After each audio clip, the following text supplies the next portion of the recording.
Oh God, I must be mad. Honda are taking the fight directly to Royal Enfield with this little beauty, the GB350S. It's 3 degrees, it's getting dark, and it's raining. I'm off to the pub. I'll see you tomorrow. And of course, it's still raining. Why wouldn't it be? Firstly, let's dispel any rumours. This motorcycle is not made in India nor China. It is made in Japan. We know this for sure because of the frame number. It starts with the letters JH, meaning made in Japan. My thanks to Newcastle Motorcycles for that gem of wisdom, and also for letting me loose on this brand new bike. It is super gorgeous.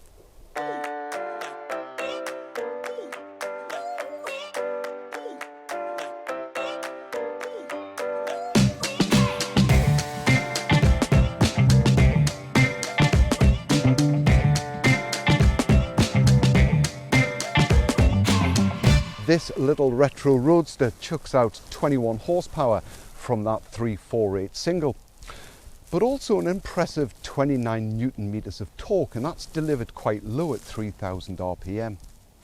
5-speed box, the first 4 do all the work. That 5th and final gear is more like a cruising gear or an overdrive. She even has 2 balancer shafts to reduce the vibrations. So far so good. Let's have a quick look at some vital stats. The cast wheels on 19-inch front and 17-inch rear, 168 millimeters of ground clearance, and that 15 litres of fuel capacity will take you an astonishing 300 plus miles, 178 kilograms wet, and a seat height of just 800 millimeters. You get Honda's emergency stop signals. That very handy centre stand is also included as stock. And you even get a metal tank. Okay, sitting test. So I am 5 foot 11 inches tall and I have 34-inch spider-like legs. So clearly this is not a problem for me at all. Even though the seat is actually quite wide, I think this bike will be brilliant for shorter riders. I am loving this retro feel-good styling, and attention to detail just gets better the closer you look. The nostalgic twin shocks and fork gaiters certainly scream retro roadster. Raised badges all round are very welcome, much more appropriate than cheap vinyl stickers. The seat stitching is a really pleasant touch, and the air-cooled engine fins look to be diamond cut. Just the job.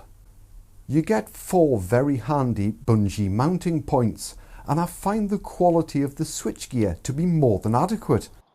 Believe me, I've seen a lot worse. Even the fluid reservoir has its own black casing so it doesn't stand out like a sore thumb. The LED headlight, indicators and rear light are all sufficiently bright, and perhaps offer a modern twist on this classic look. The clocks are both analog and digital. You've got trips, fuel range, gear indicator, time and more. You can turn off the traction control and toggle the trips by these 2 buttons on the side. And finally, she has an infectious soundtrack.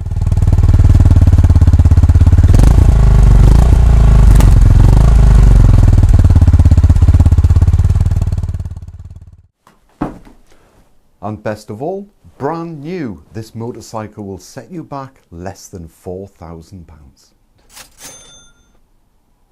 Oh, goodness me. So the weather hasn't exactly been on our side on this one, but it has brought to light the urgent need for a mudguard extender. Everything just gets covered. Speaking of accessories, I would go for the headlight cowl and also the single seat cowl. I think they look quite cool. The tank pads, however, are a little bit too leather elbow patches, if you know what I mean. A bit too retro. I would also stay clear of the spotlights. They are controlled by this comically enormous button. I've seen smaller icebergs. The little 350's hardly going to rip your arms off or power through the sound barrier. Try and think a more lazy, sedate experience. She does get up to 60-65 miles per hour quite quickly, but thereafter it is a slow build. She is super smooth, a really well balanced motorcycle, and above all else, she's just great fun.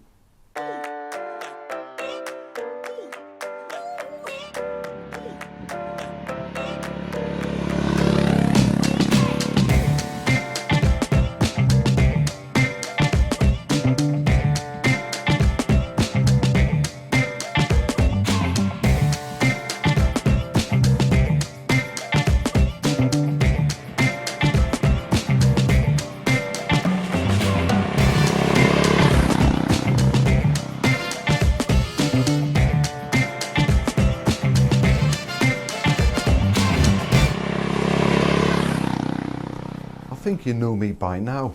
I do like to find fault. However, I am struggling to criticise the GB, so I'm kind of scraping the barrel on this one. The first thing I would do would be to change that enormous rear mudguard. I'd add a tail tidy and a smaller plate. Now that looks streets ahead. There is no rev counter. I'm not sure it's entirely necessary, but I do like that old classic twin clocks look. But I do get it, the bike is built to a budget. As always, I would have preferred another 10 ponies. But if you've made it this far into the video, then perhaps a more relaxed, sedate riding style could be just your bag. Sadly for me, the ergonomics just don't work. Now that's down to my ridiculously long legs. If you're not built like a tripod, then you'll be absolutely fine. I did struggle to find any storage space. The side cover has a key slot, but just reveals the battery, nothing much else. I couldn't see an easy way to take the seat off, so there's nowhere to put a simple disc lock. In my opinion, this is a magnificent motorcycle for the money. Honda have pretty much nailed it. I do love that retro design, the high quality finish and the groovy soundtrack. And being a Honda, it's unlikely to give you any complaints. I would like to thank Newcastle Motorcycles for lending me the GB350S. I would encourage you to give them a call.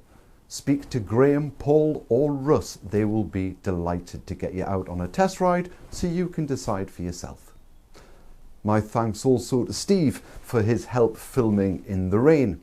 And of course to you, thank you for your company. Any questions, post them below. I will get back to you. Thanks for watching. Right, let's get out of here. Oh God, I must be mad. I should be curled up in the pub with a couple of pints. It's bloody freezing.